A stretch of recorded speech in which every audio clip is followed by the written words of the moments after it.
Patut, terima kasih sebelumnya kita diterima di Holiday Resort, keren gitu ya. Terima kasih. Aku cerita dikit, ini dari masa kuliah ketika sering jalan-jalan dengan teman kampus ya, ngelihat holiday, waktu itu Holiday Inn masih tulisannya, ya kan? Itu, kayaknya cuma orang kaya bisa ke sini. Kita anak kosan gitu kan, dari Udik ya, dari kampung. Kapan dapat nginap di sini? Sampai pernah ada event kalau nggak saya lupa tahun 2012. Itu yang acaranya Parlemen se-ASEAN. Kebetulan saya dapatlah jadi LO, nginap di Holiday, sampai pas nginap di Holiday. Ya Allah, begini rasanya jadi orang kaya. Servisnya asik gitu. Cuman waktu itu rame gitu. Dan setiap lewat dulu rame kan. Jadi saya melihat tampang-tampang orang kaya yang ternyata beda dengan tampang saya. Pada masa kuliah gitu. Tapi kok ngelihat sekarang gitu ya. Bahkan tampilan Patut udah tampilan orang stres ini. Gimana situasi Holiday ini? Gimana dari masa Covid, kan banyak yang bilang di masa Covid hotel itu susah gitu. Emang benar? Iya, situasinya memang seperti itu ya. Kalau ini kan di seluruh dunia ya. Tapi ya pertama kita memandangnya ini bukan kita saja yang mengalaminya. Situasinya memang lagi pandemi gitu kan. Ya tentu sangat sulit ya untuk ini khususnya teman-teman ini perhotelan untuk saat ini gitu. Karena kalau lihat dari bisnis sudah jauh ya turun ya. Kalau bulan-bulan ini biasanya itu udah 65 sampai dengan 75% ya. Mendekati ke Juli Agustus itu masa-masa mau ini tuh mendekati high season tuh. Iya. Nah, tapi di situasi seperti ini ya sangat ini sekali rendah sekali. Berapa? Rata-rata dari masa pandemi dari awal, Pak tuh. Sekitar 20%-an, ya. 20%? 20%. Bayar pegawai pakai daun? Kok 20% gitu? Ya, tentu kita sesuaikan ya. Dalam situasi seperti ini, kita downsizing operation. Kita perkecil nih. Ya, inventory kalau kita kan totalnya 189. Tapi dengan situasi seperti ini, dengan terpaksa nih, kita menyesuaikan dengan forecasting. Tentu strateginya udah berbeda ini, shifting dari yang dulunya adalah international market dengan 65%-nya, 35%-nya domestik. Nah, sekarang ini kita hampir 100% kita katakan adalah localized. Ya. Aduh, iya. Jadi ya bisa dibayangkan ya. Jadi menyempit tuh ininya, segmennya. Oleh sebab itu ya operation kita downsizing. Karyawan juga kita ini atur juga, ya mohon maaf dengan terpaksa kita harus strategi ini unpaid leave sebagian. Tapi sampai sekarang masih ya. Oh, bahkan sekarang masih seperti itu ya? Ya. Ya karena tingkat hunian itu sebenarnya minimal kalau operation type seperti resort kita ini itu minimal 35% ya tingkat hunian. Itu dengan ini loh, dengan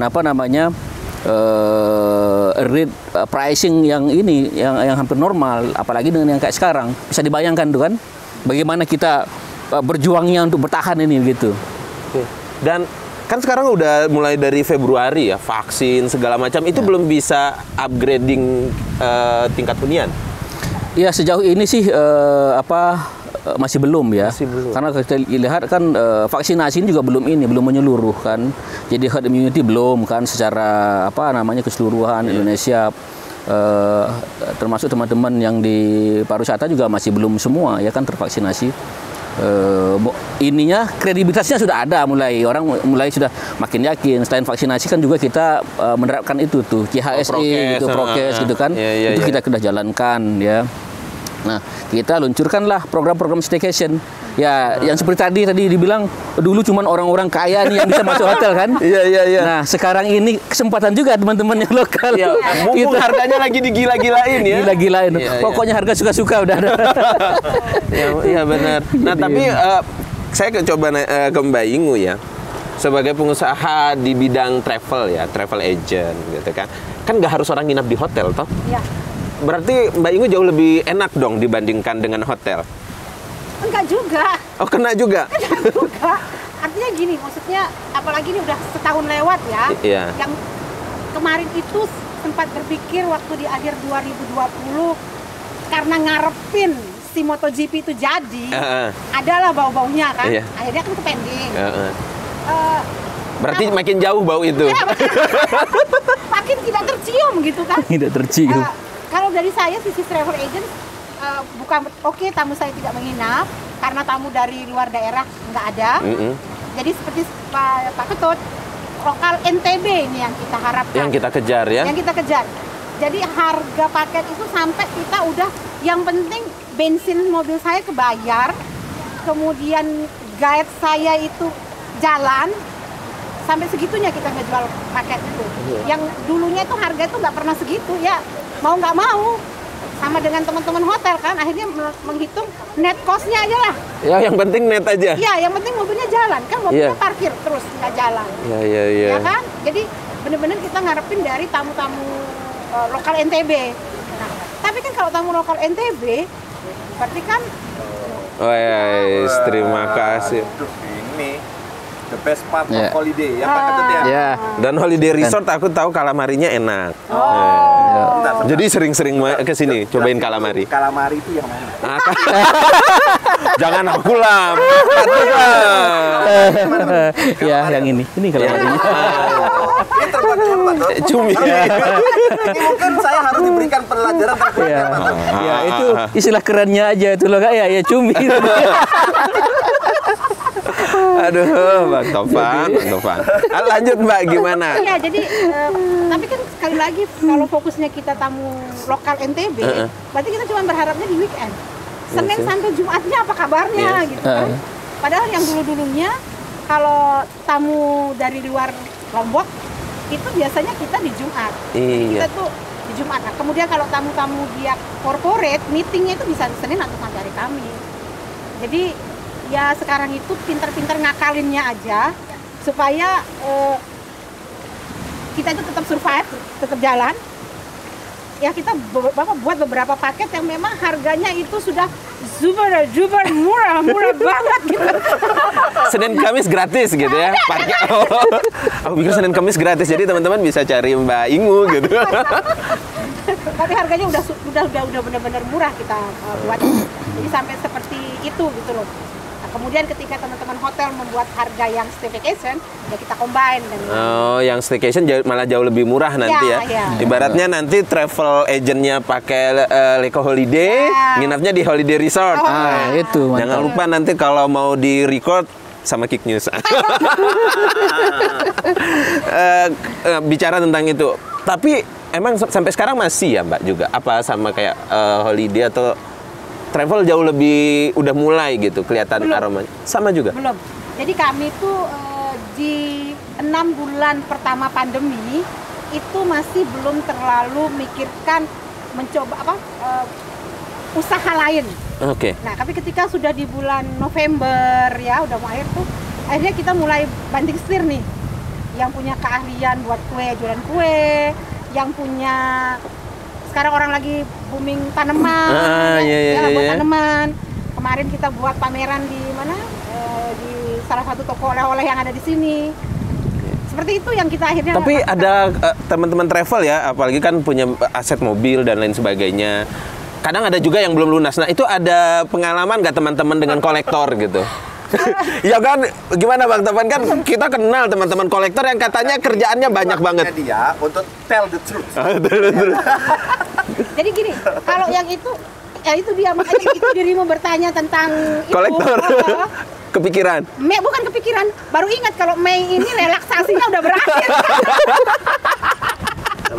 Relaksasi kan, jadi kita udah dikasih, kalau ketika gempa, itu kita dikasih relaksasinya nggak bayar. Tahun. Setahun. Ketika pandemi itu nggak, kita bayar bunganya aja. Oke. Nah, jadi 1 tahun. Nah, ini nggak tahu nih. Semoga dia berbaik hati ya. Ada relaksasi tambahan. Extend lah itu. Karena kalau mau kita disuruh bayar kembali full, angkat tangan. Nggak akan ada yang mampu. Malah akhirnya kolektor akan sibuk. Ya, dia akan sibuk tarik mobil. Mungkin gitu. Iya.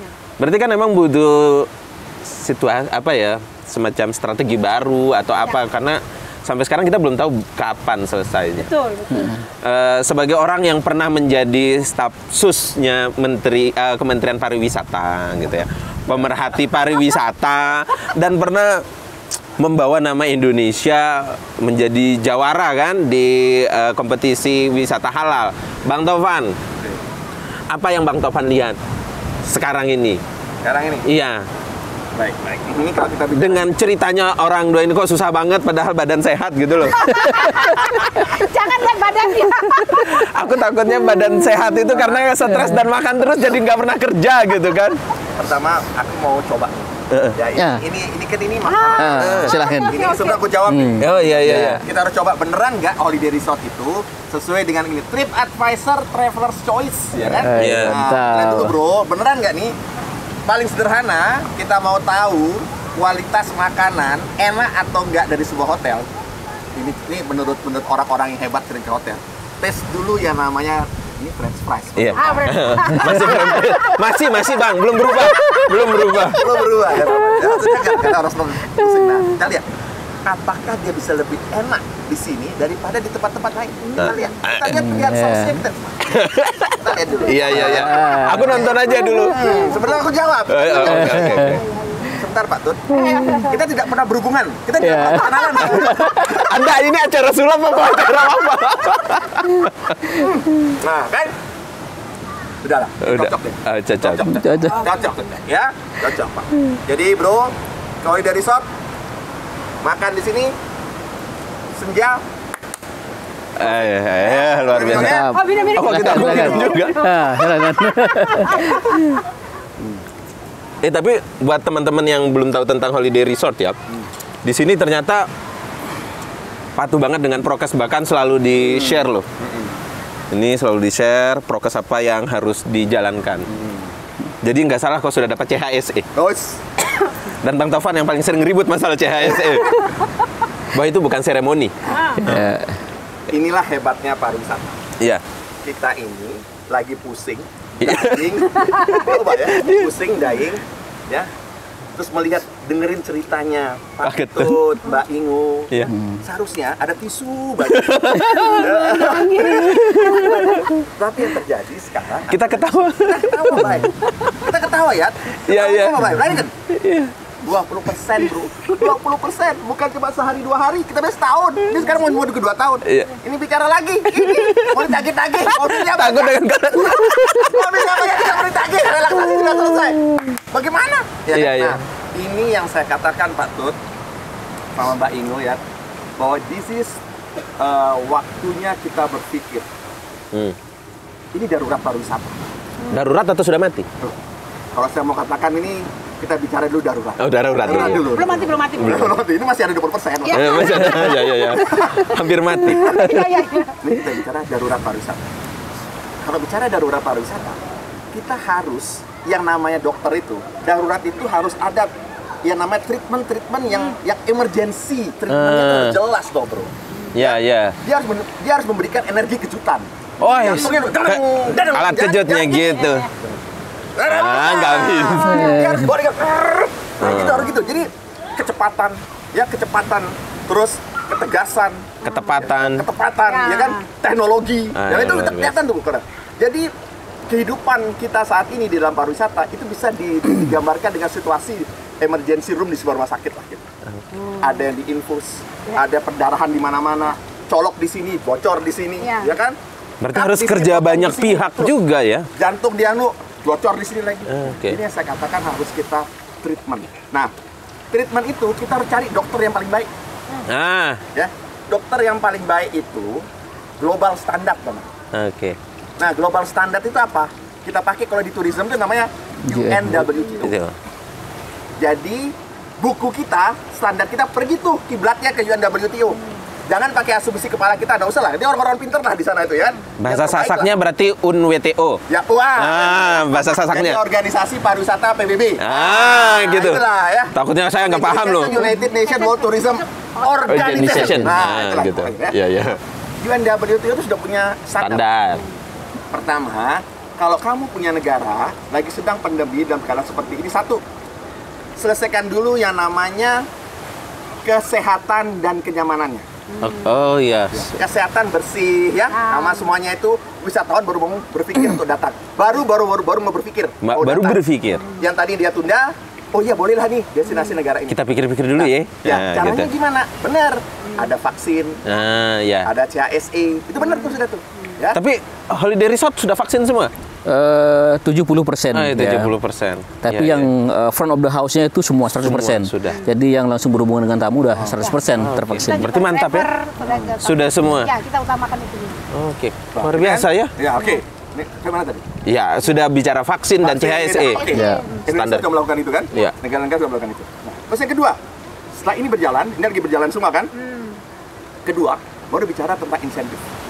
Jadi, pemerintah harus mikir nih, insentifnya kawan-kawan ini, relaksasinya, ya fiskalnya. Ya.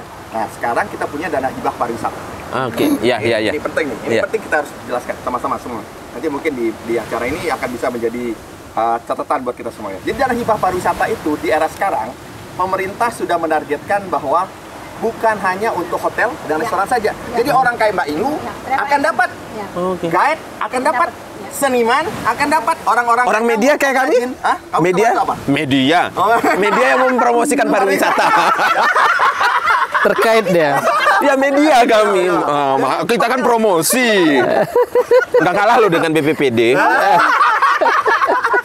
Sorry Pak. Jadi, ya kan? Diperluas. Diperluas. Penerimanya diperluas. Jadi kalau dulu hanya terbatas kepada hotel dan restoran, sekarang berbicara yang diperluas. Jadi ada guide, pengrajin, ya, terus semua kawan ya pekerja seni, jadi pekerja parekraf itu akan mendapatkannya. Itu totalnya ada 3,7 triliun. Nggak main-main. 3,7 triliun. Dan itu benar. Jadi BNW itu dia bilang bahwa berikan insentif kepada para pelaku industri pariwisata.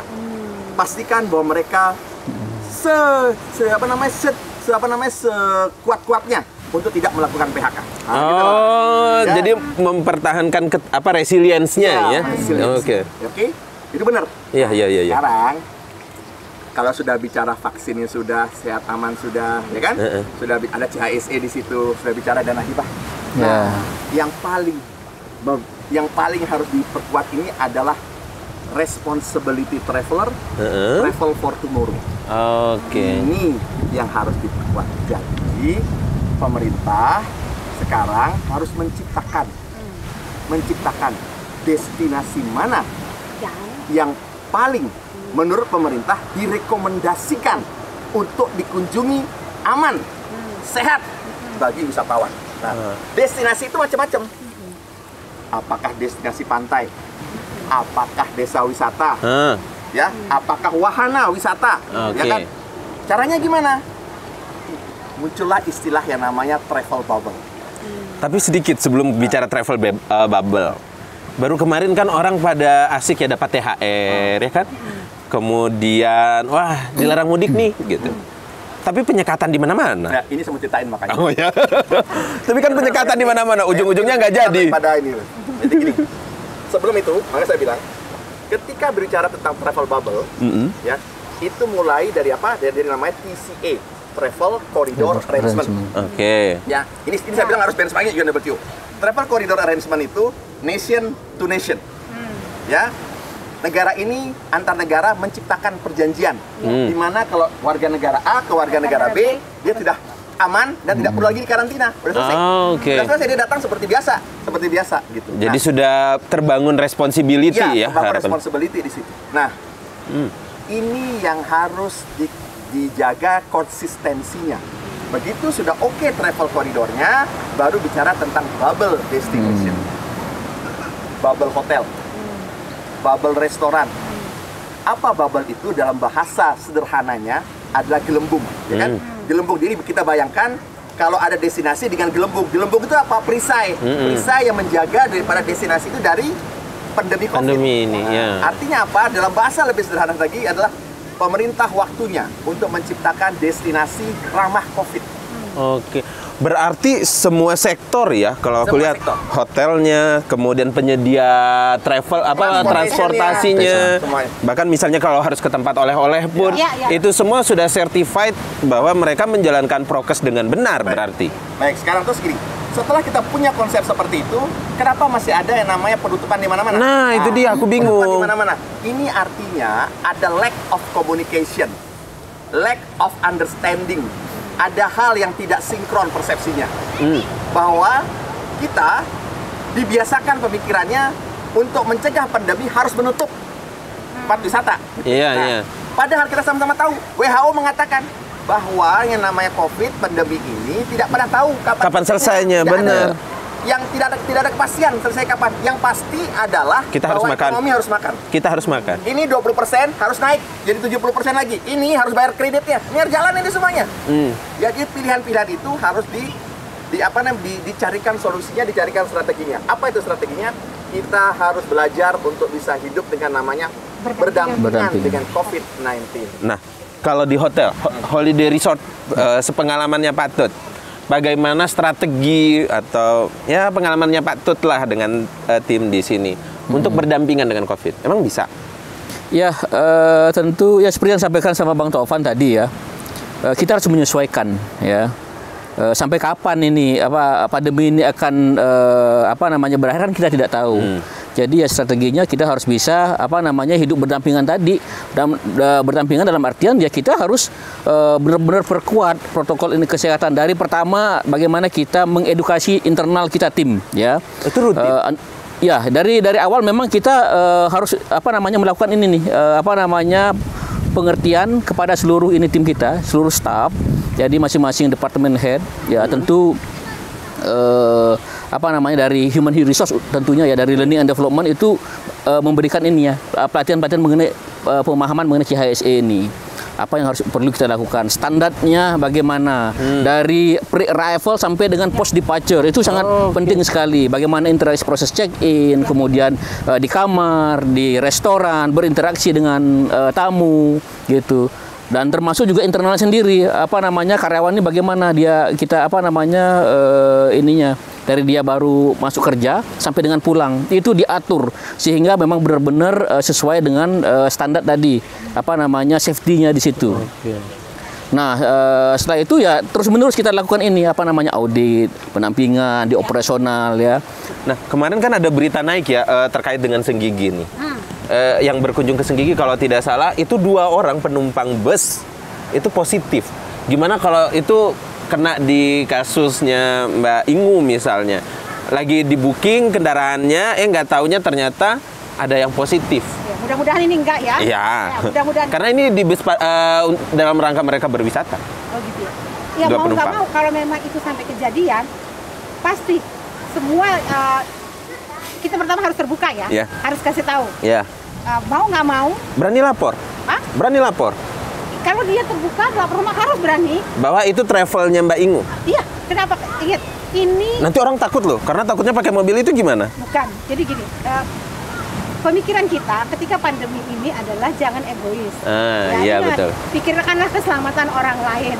Toh mungkin saya tidak akan mendapatkan tamu dalam waktu 14 hari. Karena driver saya harus menjalani karantina. Iya, betul. Ya? Tapi bayangkan kalau dia tidak terbuka, tidak bercerita, tidak kasih tahu. Kemudian saya dari sisi travel agentnya juga misalnya masa bodoh, ya itu egois. Ya, jadi pikirkanlah keselamatan orang yang lebih besar, yang lebih 14 hari dibandingkan orang-orang lain yang keselamatannya lebih penting itu kan. Jadi di Leko Holiday sama Holiday Resort keamanan dan kenyamanan tamu itu nomor 1. Iya, pasti. Jangan lupa ya. Jadi bisa dipakai gitu. Untuk kontak lewat saya. Nanti bisa dibicarakan. Bisa booking. Tidurnya di Holiday Resort, turnya sama Leko Holiday. Oke, luar biasa. Konsultasinya bisa sama Bang Taufan. Kan harus begitu. Iya. Pasang logonya di mana? Pasang logonya di Geek News. Promosinya di Geek News. Nah, balik lagi nih Bang Taufan. Sebenarnya dengan strategi-strategi macam tadi ya yang sudah ada, tapi kalau dari cerita teman-teman kan belum nih gitu. Apa sudah cukup strategi yang sudah dilakukan, yang kita lakukan untuk ya memberikan kejutan gitu ke pariwisata? Ya, pertama kuncinya ada di ketegasan pemerintah. Oke, berarti sekarang belum tegas? Ya, artinya begini, pemerintah harus sama. Tegas itu, dia harus bisa menentukan kebijakannya sesuai dengan masalahnya. Ya, apa yang harus diambil keputusan terkait itu. Berarti sekarang keputusannya belum sesuai dengan masalah. Ya, artinya begini. Kalau misalnya anggap saja satu destinasi tiba-tiba langsung ditutup, padahal destinasi itu harus diverifikasi dulu. Lihat dulu dong masuk zona mana. Lihat dulu dong bagaimana pelaku industri di sana. Lihat dulu dong bagaimana konsistensi dari pelaksanaan COVID yang ada di sana. Jadi jangan sampai semua digeneralisasi. Berarti CHSE sebenarnya belum jalan sesuai dengan aturan rule-nya. Saya katakan bahwa CHSE tidak boleh terjebak kepada yang namanya selebrasi atau kejar target. Oke. Ini saya bilang, CHSE itu harus kualitasnya. Jadi misalnya kalau di Singapura, kalau kita bicara tentang certified-nya CHSE Singapura, orang yakin. Oke. Orang yakin, oh ini beneran hotelnya dia CHSE nih. Travelnya CHSE, oh beneran dia nih. Karena dia verifikasi akurasinya bener-bener. Nah, jangan sampai nanti CHSE yang dilakukan saat ini itu lebih cenderung kepada pendekatannya asal-asalan. Nanti oh kejarnya ada selebrasi, ada pejabat datang, oh CHSE, nah gitu ya. Nah boleh. Tampilkan sertifikat CHSE, oh gitu. Yang seperti itu, karena itu akan merugikan kita sendiri juga. Iya. Jadi CHSE yang keluar harus benar-benar CHSE yang benar-benar qualified. Ya, begitupun juga pemerintah harus menghargai itu. Nah sekarang kan certified itu adalah rasa menghadirkan jaminan keamanan. Ya, hotel kalau sudah di CHSE, destinasi sudah dilihat bahwa di sana itu minum COVID, begitu ramah COVID. Ya buka saja. Jangan usah mikir, buka saja. Di situ sudah ada contoh, ya. Misalnya, itu saya katakan misalnya pemerintah mengatakan, oke, Bapak wisatawan mancanegara, wisatawan Nusantara, wisatawan domestik, Bapak bisa datang ke tempat kami ada di 3 Gili misalnya, Bubble Island misalnya. Bubble Island Bapak di sana, begitu Bapak dari airport, kami dari pemerintah sudah menyiapkan transportasi yang sudah aman. Bubble transportation-nya sudah ada. Iya. Anda turun dari pesawat, masuk ke bisnya sudah bubble. Turun di Gili, di pelabuhannya, di boatnya sudah bubble. Begitu sampai di Gili, Bapak betul-betul dicek lagi, sudah bubble. Habis itu Bapak bebas kemana-mana, karena sudah clear, Pak. Oke. Berarti sekarang itu sebenarnya belum jalan CHSE? Gini, yang saya katakan bahwa dia sudah dilakukan. Iya. Yang perlu untuk diperkuat adalah kualitas dalam memberikan CHSE itu. Dan kedua adalah pemahaman. Ketika CHSE diberikan di satu destinasi, berarti itu sudah menunjukkan bahwa tempat itu ada rasa aman, rasa nyaman bagi orang berwisata. Nah, CHSE itu apa? Buat yang belum tahu, karena belum tentu semuanya tahu loh. Cleanliness, healthy, safety, itu environmental and sustainability. Kalau di bahasa Indonesia kan, jadinya apa Pak? Apa Pak? Kebersihan. Kesehatan. Terus seperti keamanan. Environmental, lingkungan. Jadi bicara tentang berkelanjutan. Standar dari bagaimana penyediaan layanan gitu ya di masa pandemi agar semuanya menjadi lebih nyaman, lebih tenang dan tentu tetap sehat dan berkelanjutan. Lebih kurang seperti itu ya. Nah, sedikit lagi nih, saya cukup penasaran juga menurut bertiga aja sebagai pelaku dan sebagai pengamat. Mungkin gak sih gitu? Mungkin gak sih dalam waktu dekat pariwisata ini nafasnya sudah nggak empot-empotan lah, minimal Pak Tut dan Mbak Ingu tidak lagi gemuk karena stres tidak bekerja karena makan terus, tapi memang stres kan gemuk sehat karena bahagia gitu. Iya gitu. Kira-kira mungkin nggak itu tercapai dalam waktu dekat? Ya kalau dari saya melihatnya tergantung daripada ini nih kebijakan ya, ketegasan tadi dari pemerintah. Ya kan tadi sudah jelas kita ya. Prinsip dasarnya adalah kita bagaimana CHSE itu kita ini benar-benar dijaga, benar-benar ini dia dilakukan dengan cara ini, apa istilahnya itu ya, terus menerus ya. Bosan-bosannya. Iya, berkelanjutan terus ini di kualitas ini itu ditingkatkan terus. Kemudian vaksinasi itu dipercepat, terutama teman-teman yang di pekerja pariwisata itu benar-benar diperluas, dipercepat, dan yang travel bubble tadi itu diusahakan juga memang di NTB juga dipersiapkan ya.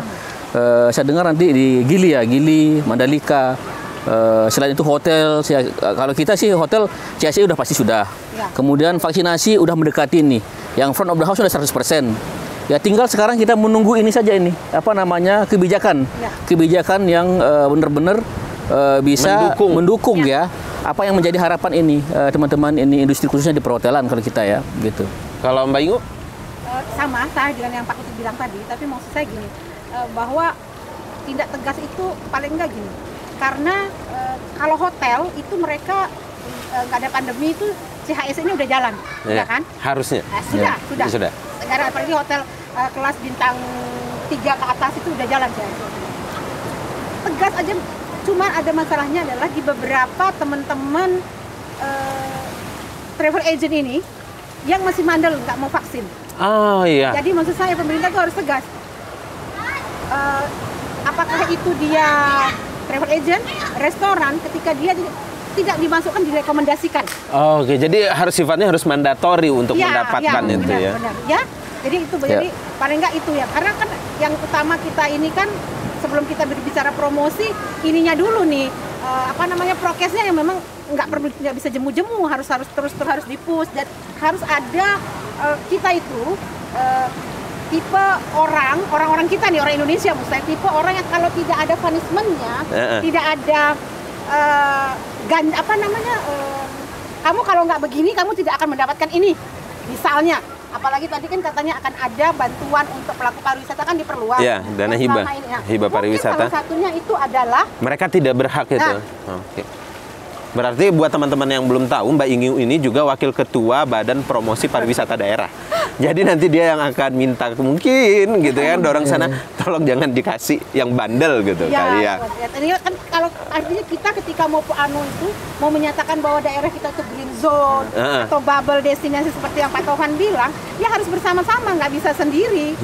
Semuanya harus mendukung ya hotelnya ya travel agentnya, nggak cuma diomongan gitu loh. Kalau ke Bang Taufan, terakhir kita ngobrol tentang ini ya, ekonomi syariah ya kan, kemudian bicara wisata halal dan sempat ada kajian bahwa pariwisata bicara tentang kebangkitan ekonomi ya, pemulihan ekonomi, pariwisata masuk list terakhir yang akan bangkit. Kemudian Bang Taufan nggak sepakat dengan itu, malah harusnya yang pertama. Sampai hari ini masih sama. Gitu. Saya dengan situasi kayak tadi, bahkan dengan vaksinasi teman-teman masih ngos-ngosan gitu. Apa masih sama? Bapak pariwisata harus yang pertama dan bisa tidak? Di dalam mengatasi darurat pariwisata yang saya katakan tadi, pemerintah harus melipat gandakan engine-nya dilipat gandakan. Tidak bisa tergantung kepada birokrasi kementerian, tidak bisa tergantung kepada pelaku industri saja, ya. Tapi kita harus melihat bahwa gaung daripada gerakan ini, engine ini, pertama dalam tatanan global kita harus diakui sebagai negara yang tersertified ramah daripada COVID-19. Di dalam tatanan internal sendiri kita harus sama-sama kompak, ya. We are in this together, ya. We are in. Sekarang pertanyaannya kita jawab sendiri, apakah kita sudah kompak di dalamnya? Pariwisata, kementeriannya mendukung buka. Kementerian yang lain tutup semua. Nah, itu yang saya katakan. Bahwa kalau ini dibiarkan terus, apa yang terjadi? Mati. Darurat mobil tadi, menuju ke mati. Terus mesin denyut jantung tadi sudah tidak berguna lagi dan kita akan mati. Pada akhirnya hotel menjadi 0% hunian, mobil ditarik semua. Kolektor. Saya kalau boleh ini sama kawan-kawan, kita harus berani pertama. Kalau selama ini kita bicara Indonesia dulu ya, Indonesia. Selama ini misalnya targetnya berapa? 19 juta wisatawan, 20 juta wisatawan, ya. Dengan kondisi seperti sekarang sudah turun sampai 80%. Kalau begitu. 90 Bali 90%, 95%, sudah selesai dah ini urusan, ya kan? Artinya apa? Bahwa sekarang sudah waktunya pemerintah menentukan kebijakan policy, bubble policy secara nasional. Secara nasional, tentukan saja. Kalau memang dia mau Bali, ya Bali benar-benar difokuskan dulu sebagai percontohan. Jadi piloting ya? Ya, karena kita harus pilih. Kita nggak mungkin akan pilih semuanya, kan gitu. Kita harus berani nih ambil kebijakan yang mungkin tidak populer. Ya, kan gini. Tahapan dalam pemulihan itu harus step by step. Iya, betul. Ya kan? Oke. Kita tahu misalnya nih, Bali adalah tepat dengan 70% daripada wisatawan itu datang ke sana. Oke. Ya udah Bali gitu. Bali fokus. Tapi kalau Bali ternyata diberikan apapun tidak bisa, sudah berpikir daerah lain. Jadi saya. Iya. Ini kayaknya mancanegara masih berat. Ya kan? Mancanegara masih berat. Lalu kita bicara sekarang apa? Oh, domestik sekarang. Oke, the rise of the domestic tourism. Bro, domestic tourism jangan disepelekan. Ya, dia bisa 6 kali, 7 kali, bahkan oleh OECD itu mengatakan bisa 70 kali lipat besarnya daripada devisa negara. Ya selama ini, ya. Oleh karena itu, bicara sekarang domestik. Domestik itu gimana? Kuncinya satu. Kuncinya domestik adalah ciptakan atraksi di daerah, lalu pastikan bubble itu ada di mana. Jawa Tengah misalnya. Saya jadi pemerintah Jawa Tengah misalnya. Ya udah, Jawa Tengah. Oke, saya akan tentukan bubble destination-nya ada di daerah Borobudur. zona ini. Gitu. Itu dah. NTB, tentukan bubble destination di mana? Di Senggigi misalnya. Ya udah, Senggigi tuh. Konsentrasi dari situ dulu, ya kan? Ini contoh. Begitu ini menjadi contoh, ada rasa ada nih sampelnya. Ada nih trialnya, trial yang berhasil tuh ada di sini. Berarti begini cara kita. Begini cara kita gitu. Oke. Ya. Kalau tidak melakukan begitu, semua kita mau ambil, nggak bisa. Jadi dia harus fokus. Nah, karena akhirnya pariwisata akan mati beneran kalau kita maksain diri. Begitu ini tumbuh satu, orang akan melihat dunia, karena kalau kita bicara COVID, bicara dunia Pak. Worldwide issue, global issue. Satu ini berhasil. Bayangkan, sebenarnya kemarin pemerintah kita ketika Singapore Airlines akan landing di Bali, itu adalah harapan besar. Itu akan menjadi contoh gaung. Tapi kemudian apa yang terbukti? Tertunda ini. Tertunda ini artinya apa? Ini jangan dibiarkan. Artinya bagi masyarakat dunia akan melihat, oh ternyata ada problem nih. Kenapa bisa tertunda? Iya. Beralih, isunya harus beralih, nggak boleh. Oke, daerah sebelah mana? Oh ada Lombok. Ya udah. Sekarang Lombok deh kita pikirkan nih sekarang nih. Iya. Nah gitu, ya kan? Iya. Ini juga pemerintah pusat atau pemerintah daerah juga sambut pemerintah daerah, ambil berani. Jangan pusat ngomong A, daerah ngomong B. Ya, nanti ya pusat bilang ayo kita berwisata lokal, ini pemerintah daerah tutup semuanya kan problem jadinya. Iya. Nah ini maksud saya. Jangan sampai berenang pakai masker. Iya. Ini komunikasi ya. Enggak apa-apa. Komunikasi harus terjadi. Iya. Komunikasi harus terjadi. Tentukan batasan-batasannya, berani untuk mengurangi carrying capacity daripada yang datang, ya kan? Kalau udah gitu enak semua. Lalu kemudian tugasnya Kick News, tugasnya kita semua, kita yang punya sosial media sampaikan ke dunia. Kita ready. Dan kita safe. Iya, dan kita bisa insentif buat Kick News. Ya, lift up dari darurat menuju kita bisa nafas. Iya. Nah, nafas pelan-pelan satu daerah, one bubble to one bubble. Dari 2, 3, 4 dan seterusnya. Betul. Safe. Luar biasa. Itu benchmark, ingat ya. Yang saya bicarakan ini ada benchmarknya. Iya. Bukan asal jeplak-jeplak, nggak ada. Ada benchmarknya. Dari UN, WTO. Ya, kalau lebih jelasnya bisa baca buku saya, protokol destinasi ya. Destinasi. Jadi acara hari ini adalah promosi diri masing-masing. By the way, menjelang sunset, jadi saya ingin menikmati sunset sambil menikmati ini karena nggak enak kalau sambil di-record aku nginum gitu ya. Jadi mungkin kita sampai di sini dulu. Sampai jumpa di lain kesempatan buat teman-teman. Terima kasih banyak Pak Tut, kita sudah disambut ke sini. Mohon maaf saya sama Mbak Ingu ngerepotin. Jadi emang akhirnya kesampaian saya bisa menikmati sunset di holiday dari masa kuliah loh Pak Tut. Sampai jumpa. Calamari dicoba. Calamari ya. Ini nih. Luar biasa.